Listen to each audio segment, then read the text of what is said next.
내란 수계 윤석열의 마지막 여흥은 끝났습니다. 이제 감옥으로 돌아갈 시간입니다.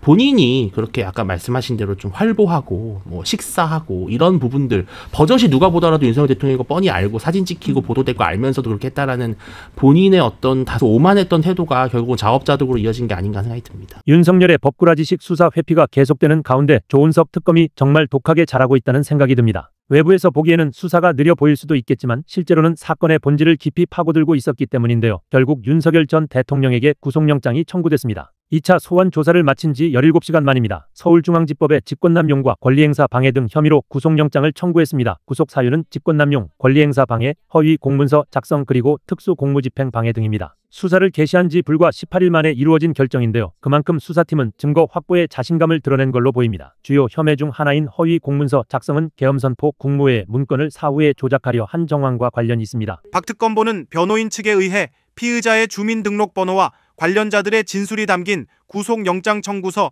전체가 유출된 사실을 확인했다고 말했습니다. 그러면서 개인정보보호법에 따라 주민번호 유출은 심각한 범죄이며 수사 과정에서 관련자 진술이 언론에 노출되는 건 진술자들 심리에 부정적 영향을 미쳐 수사 방해로 평가될 수 있다고 지적했습니다. 박 특검보는 수사 장애를 초래하는 개인정보 유출 경위를 확인해 형사처벌 등 엄정 처리할 예정이라고 강조했습니다.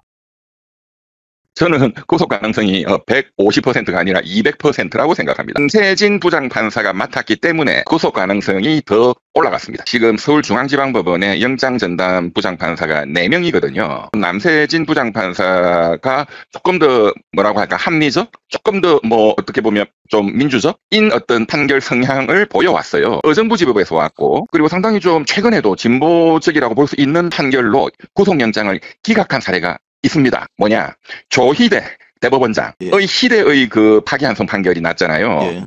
그때 그 대학생 진보연합 대진연에서 조희대 대법원장 사퇴하라 이러면서 다수의 학생들이 대법원에 이제 난입하는 사건이 있었고 거기에 대해서 검찰이 구속영장 청구를 했어요. 그 사건에 대해서 이 남세진 부장판사가 전부 다 기각시켰습니다. 구속영장을. 그 학생들이 전과도 있었음에도 불구하고 이 학생들이 도주 우려라든가 이런 게 전혀 없다. 구속 사유가 인정되지 않는다라고 해서 그 다 구속영장을 기각했는데 그때는 그 사건을 보면 그리고 제가 주변에 이 평판을 들어봐도 굉장히 좀 합리적이고 그런 분으로 많이 알려져 있습니다. 윤석열은 집권 당시 저질렀던 불법과 법꾸라지식 버릇을 버리지 못하고 이번에도 또다시 선을 넘었습니다. 이번엔 구속영장 청구서가 외부로 유출됐다는 충격적인 사안입니다. 내란 사건을 수사 중인 조은석 특검팀은 윤 전 대통령 측 변호인을 통해 구속영장 청구서 전체가 언론에 흘러나갔다고 밝혔습니다. 단순한 문서 유출이 아닙니다. 특검은 이를 명백한 중대한 범죄로 규정하며 강력한 대응에 나서겠다고 밝혔습니다. 박지영 특검보는 이날 오후 2시 15분 예정에 없던 긴급 브리핑을 열고 윤석열 구속영장 청구서가 외부에 유출된 사실을 확인했다고 발표했습니다. 박 특검보는 유출된 문서의 출처까지 정확히 지목했습니다. 바로 법원에서 영장을 등사한 윤석열 측 변호인이 주민등록번호와 진술 내용까지 포함된 전체 문서를 언론에 넘긴 것으로 드러났다고 밝혔습니다. 문제가 된 구속영장 청구서는 지난 6일 오후 5시 20분 서울중앙지법에 공식 제출됐습니다. 그런데 단 몇 시간 뒤 조선일보, 동아일보, 중앙일보, 연합뉴스 등 복수의 언론에서 이 문서의 내용을 단독 보도 형식으로 상세히 공개했습니다. 이에 대해 특검은 즉각 반발했습니다. 비록 피의사실 공표죄는 수사기관에만 해당되지만 이번처럼 영장 청구서 전체가 외부로 공개된 것은 사실상 수사 내용을 광범위하게 퍼뜨리는 중대한 사안이라는 겁니다. 박 특검보는 특히 주민등록번호 같은 고유식별정보의 유출은 개인정보보호법 위반에 해당되며 진술 내용이 언론에 노출되면 진술자에게 심리적 압박을 줘 수사 자체를 방해할 수 있다고 경고했습니다. 특검은 이번 사안을 단순 유출 사건이 아닌 형법상 업무상 비밀 누설 혐의까지 적용 가능한 형사처벌 대상이라고 못 박았습니다. 특검 내부에서 유출됐을 가능성에 대해서는 영장 청구 전 단계부터 철저히 파일 공유를 차단했고 보안 유지에 만전을 기했기 때문에 특검발 유출 가능성은 전혀 없다고 일축했습니다. 이 사건의 중대성을 감안해 특검은 경찰 수사관에게 유출 경위 조사를 즉각 지시했고 해당 변호인에 대해 형사처벌은 물론 대한변협 통보 등 가능한 모든 법적 조치를 취하겠다는 입장을 밝혔습니다. 평양까지 무인기를 보내서 저 정도 하려면은 대통령 지시가 없으면은 VIP당 장관이 북한 발표하고 박수치며 좋아했. 수백만의 국민이 죽거나 다치고 민주주의와 경제 기적이 한순간에 물거품이 될 수 있는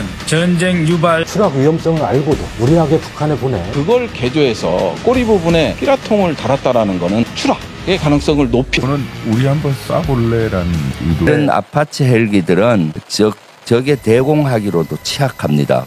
보이면은 헬기는 속도가 늦잖아요. 전투기와 달라서.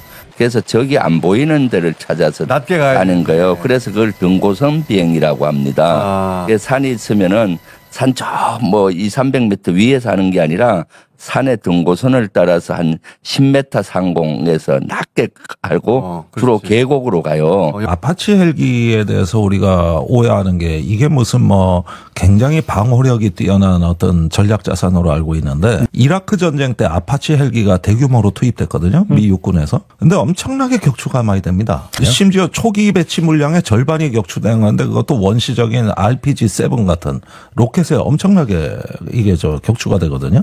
이번 경우에는 그냥 군사분계선을 따라가지고 고도를 높여서 그냥 군사분계선 난방한계선을 따라갔다 이 얘기가 되는 거거든요. 미친 거 아닙니까? 이거? 그거는 우리 한번 쏴볼래라는 의도로 볼 수도 있어요.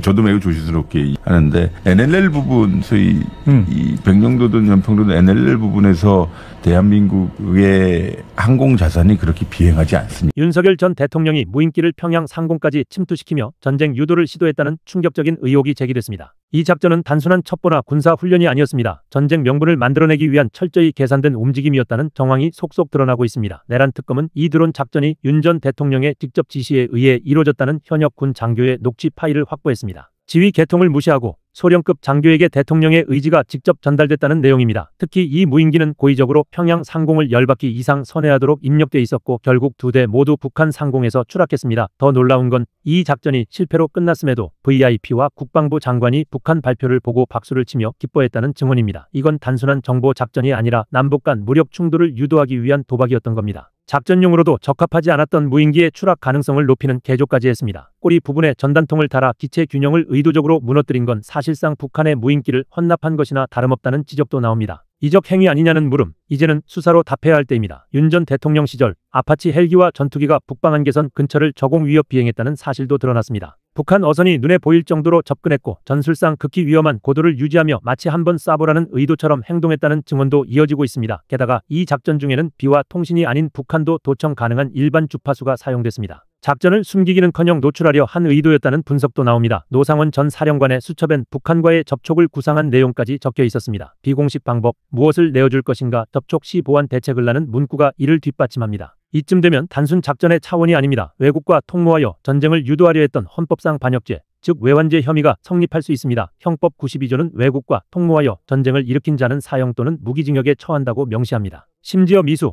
예비 단계만으로도 처벌이 가능합니다. 전문가들은 윤 전 대통령이 비상계엄을 선포해 군사 정권을 다시 세우려는 야욕을 품고 있었다고 보고 있습니다. 그 명분을 만들기 위해 북한과의 국지전, 무력 충돌도 불사하려 했다는 정황이 이번 특검 수사에서 하나둘씩 드러나고 있습니다. 그런데도 검찰은 지금껏 외환죄에 대해 제대로 된 수사를 벌이지 않았습니다. 오히려 노상원 수첩조차 공소장에 포함시키지 않은 정황도 있습니다. 이제 공은 특검으로 넘어왔습니다. 이번 외환죄 수사야말로 특검의 성패를 가를 분수령이 될 것입니다. 정치적 욕망을 위해 국민의 생명과 국가 안보를 도박처럼 활용하려 한 이 시도, 그 진실이 반드시 낱낱이 밝혀져야 합니다.